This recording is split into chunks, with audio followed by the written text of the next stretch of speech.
नमस्कार दोस्तों, Bharat selection wing Lakhpeda बाग बाराबंकी के ऑफिशियल चैनल पर आप सभी का स्वागत है। डिक्टेशन रामधारी गुप्ता, पत्रिका 2, प्रतिलेखन संख्या 15, स्पीड 80, स्टार्ट होगा 5 सेकंड बाद।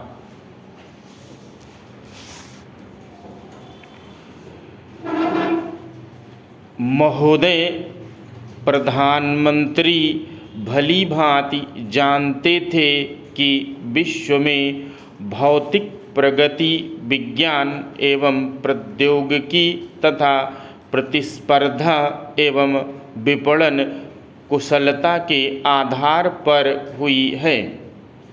उनकी यह हार्दिक इच्छा थी कि भारत न केवल भौतिक, प्रौद्योगिकीय एवं वैज्ञानिक दृष्टि से सुदृढ़ हो, बल्कि सांस्कृतिक और आध्यात्मिक दृष्टि से भी सशक्त हो।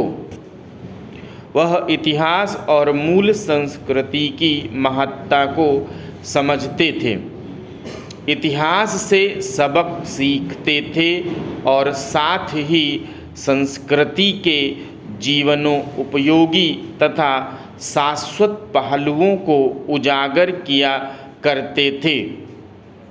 वह राष्ट्रीय और अंतर्राष्ट्रीय दोनों ही क्षेत्रों में सहकारिता, करुणा, न्याय और प्रेम के महत्व को समझते थे।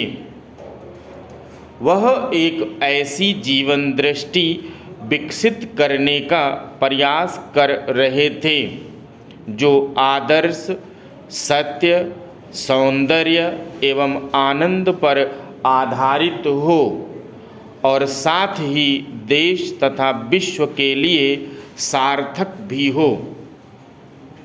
वह जीवन से प्रेम करते थे और मानव जीवन की क्षमता एवं योग्यता से भी परिचित थे, किंतु वह कभी भी मौत से डरे नहीं। ग्रामीण और शहरी भारत में, पूर्व और पश्चिम में, आधुनिक और पुरातन में, विज्ञान और प्रौद्योगिकी में, सांस्कृतिक और अध्यात्म में तथा जीवन और मृत्यु में जो भी उत्तम और प्रशंसनीय होता है, उन सभी का संगम था उनके व्यक्तित्व में। वह देखने में युवा थे किंतु बुद्धि से प्रौढ़ थे। वह राजनीति में स्वेच्छा से नहीं आए थे।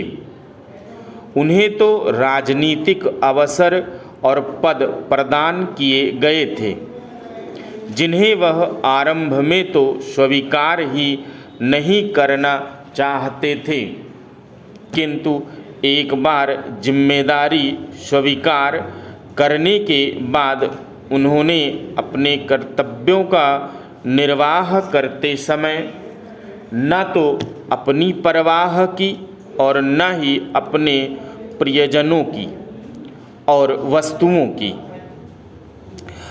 उन्होंने यथासंभव उत्तम ढंग से अपने दायित्व को पूरा किया और अंत में राजनीति की वेदी पर सर्वस्व न्यौछावर कर दिया। यह श्रेय बिरले व्यक्तियों को ही प्राप्त होता है। इस केंद्रीय कक्ष में 3 ऐसे महान नेताओं के चित्र लगे हैं जिन्हें अपने विश्वासों एवं विचारों के लिए गोली का शिकार होना पड़ा। वास्तव में अन्य महान नेताओं के चित्र भी उन कष्टों और बलिदानों के प्रतीक हैं जो उन्होंने अपने जीवन काल में अपने विचारों और सिद्धांतों एवं आदर्शों का अनुसरण करते हुए झेले थे। जो भी व्यक्ति इन चित्रों को देखेगा वह उन नेताओं के विचारों, कार्यों, कष्टों और त्यागों से अवश्य ही प्रेरणा लेगा। वह श्रीमती इंदिरा गांधी की हत्या के बाद प्रधानमंत्री बने थे।